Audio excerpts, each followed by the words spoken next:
All right, it's time to start talking about Cam Ward at 6'2", 223 pounds.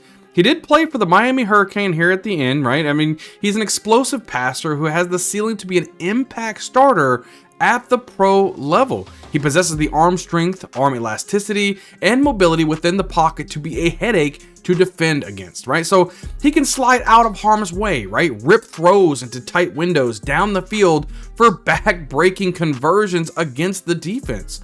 He has the greatest gift, right? Could also be his greatest curse. However, Ward is at times erratic and unpredictable in his execution of the offense. He's a big game hunter who craves to push the ball down the field and take shots for big plays, even at the expense of easier completions and larger throwing windows on earlier downs. NFL coaching will need to help him find the right balance in his game. He showed growth, right, in his area from 2023 to 2024, but still put his team in too many precarious situations due to carelessness with the football and sacks taken outside of structure. So Ward isn't necessarily a rhythm passer, but he offers a concise whip of a throwing motion and can snap the ball out of his hands quickly and generate that velocity you want to see on the football. From clean pockets, Ward showcases touch and precision accuracy to set his receivers up for explosive plays after the catch. Now let's kind of go over some positives here that I do see from Cam Ward. He, has eccentric creativity as a passer, which affords him unique problem-solving skills outside of the structure of the pocket. He also possesses the NFL arm talent to hit nearly any throw from a slew of arm slots and release angles. He is also very slippery within the pocket, right, to make a first arriving rusher really miss and just buy himself some extra time for routes to develop. Now, with all positives, we've got to start talking about some negatives. The consistency of play execution is irregular due to just his big play hunting mentality, right? Sometimes it's going to be good, sometimes it might not be. He's a gunslinger who has never seen a throw that he couldn't make. Think of like a Brett Favre or Patrick Mahomes type of mentality. That's what he has, as that gunslinger mentality. He also lacks really the athleticism to ideally match his style of play and escapability to extend plays. Let's just kind of look at the background a little bit of Cam Ward, right? His path to the NFL is a road less traveled. Ward, who will be a 23-year-old rookie in 2025, was born in West Columbia, Texas, and played his high school football for Columbia High School. Columbia ran a wing T style offense that leaves Ward really underexposed as a recruit coming out of high school, with a limited attempts across his career as a starting quarterback. If you know anything about the wing T offense, it's a lot of running ability. You have multiple tailbacks and a fullback with only one wide out, one tight end, and that tight end in most cases is used for blocking.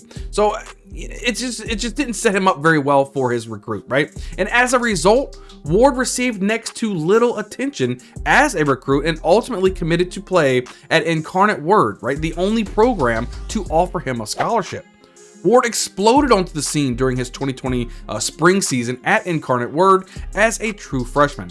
Ward led the FCS in passing touchdowns. That would be 24 that spring en route to winning the Jerry Rice Award for the best freshman in all of FCS.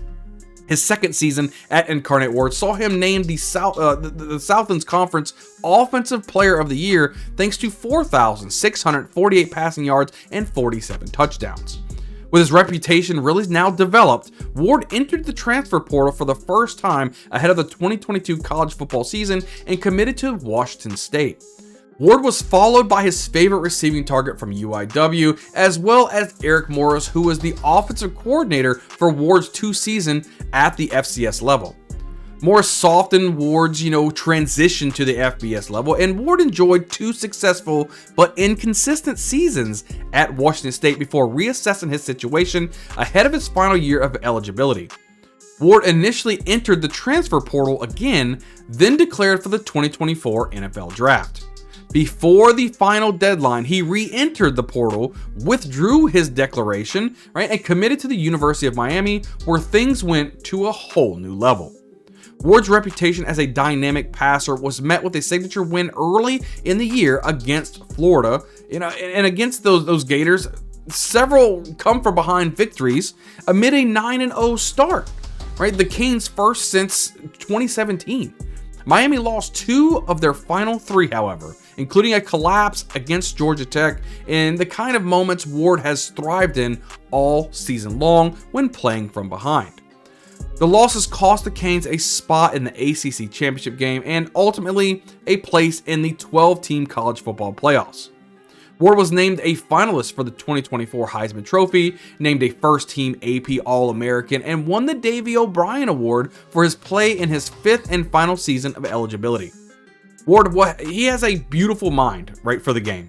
His ability to identify aggressive windows is matched only by his willingness to push the physical limits of his skill set to create big plays up and down the field. And I'm just saying, in the game of developing quarterbacks, you'd much rather have to find a way to reel someone in than have them to try to kind of find their edge. And Ward's edge is bold and many times brilliant. Right, so it just leads to some high variance outcomes as a passer that will be frustrating to live with and to work out a system, right? But however, Ward is the kind of unique passer who is still behind many of his colleagues thanks to his modest passing career in high school. Despite being a 5-year starter at the college level, Ward appears to have plenty of growth potential for 2 reasons. He played for Eric Morris for his first 3 seasons of college play before Morris was hired for the North Texas gig back in 2023, and Ward spreading his wings to leave the nest and leap to Miami in 2024. So his exposure to a more robust schemes has been limited. So too has his throwing volume until the past few years. For example, Shadir Sanders attempted 1,238 passing attempts as a prep player at Trinity High School. Ward's entire high school career, plus his first 2 seasons at Incarnate Wood, totaled less than 1,200 attempts. He profiles, as a player who would require a bold coaching method and patience to pull off the best out of him. So he's got natural ball handling skills and offers a dynamic variety of, flash fakes and play actions to fool defenders with his back to the defense. The ability to quickly catch and shoot the ball out of the flats, right, to do so while throwing down free runners off the edge makes him dangerous screen executor as well, right? These are just the kinds of elements of Ward's games that should be leaned upon more than usual early in his pro career. Encouraging to let him pass catchers, to do the work for him and to be more of a point guard and less of a shot taker will help bring his game, to equilibrium, right? I'm just gonna call a spade at that point. As a passer, he can make all the throws. He's got a twitchy release that generates a ton of spin on the ball. He's got a slingshot feel to his delivery that allows him to whip throws in tight spaces without fully being able to get his body into the throw. The reliance on this ability can get him in trouble at times, as it creates accuracy spray and denies him, precision passing in congested areas and in tight pockets. If you're willing to take the good with the bad, he'll make some throws that others wouldn't even try. There's an ability to drive fields outs and double moves up the sideline that will force wide defenders to stay vigilant, right, in their zone spacing, or else risk getting beat for big plays up the sideline. This trickle-down effect will impact and negate teams' ability to crowd the middle of the field and congest certain areas, really just leaving everything a little more open, right, to access. Ward's arm strength and head movement show his ability to move and defeat zone coverage defenders. He'll drop his arm slot and whip a throw around an underneath defender, or conversely stand tall or put the string to drop a ball with touch over the top and in the second level of the defense as the geometry of his release point and route path necessities. So he's got a few physical limitations as a pure passer. Ward pairs these abilities, though, with an innate feel of the pressure coming from the defense, right? So nothing feels hurried or too quick for him when he releases off this spot, and Ward does a nice job of keeping his eyes down the field to allow receivers to uncover from defenders and work to space. He's hit a number of big home runs, right, this year in 2024, while sliding away from the free runner and attacking grass downfield, even when flushed to his left and forced to drive a throw. He did this for scores against Florida and Louisville this year. His twitch in these instances is good, but not great, and he tends to habitually, lean on this ability too often for what will be replicable for the pros. You know, more dynamic players on the edge will make him pay for going to, you know, well too often, right? He doesn't want to go to that well too often, but they're going to make him pay. It is what it is. It's the NFL. Ward's processing of play concepts and reading out the defense is capable, but it feels like he scorns the progression orders at times, you know, when sitting in individual matchups or looking to drive the ball down the field. The instances in which Ward plays within himself and when disciplined are when he's at his best, right? But the trust he puts in his ability to create will rear up too often and lead to unnecessary sacks or turnover-worthy throws.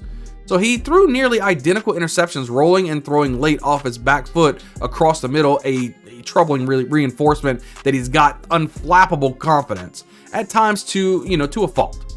Ward is well regarded as a leader and should have no problem assimilating himself to his football team, so as he did with the Miami Hurricanes and the Washington State Cougars throughout his college career.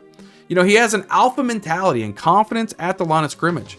His teammates appear to feed off of it. In all, though, Ward has a powerful and dynamic arm, good but not great accuracy, a sudden release, sufficient mobility, and the bravado necessary to lead. His NFL coaches will be charged with taming some of the wildest tendencies to ensure his impact starter qualities can shine without being canceled by his own ambition. Thank you for watching yet another breakdown for another prospect for this upcoming 2025 NFL draft. As we continue to kind of prep you, getting ready for your fantasy football drafts later on in the season, I can't wait to keep breaking down a lot of these players. That way you guys can see what's going on, and that way you can make the best selection possible. Here at the Bayou Bingo Fantasy Network, we want to make sure you are hitting all types of championships each and every year, and this is the starter of it. There is no off season when it comes to the Bayou Bingo Fantasy Network, so do yourself a favor, become a part of the family. Hit the subscribe button, smash a like button on the video below, and leave a comment down below. What do you guys think about this prospect? Is this somebody that you want to go in and try to draft on your fantasy football team? I can't wait to hear what your thoughts are, and I can't wait to see you guys on the next video. We'll see you guys next time.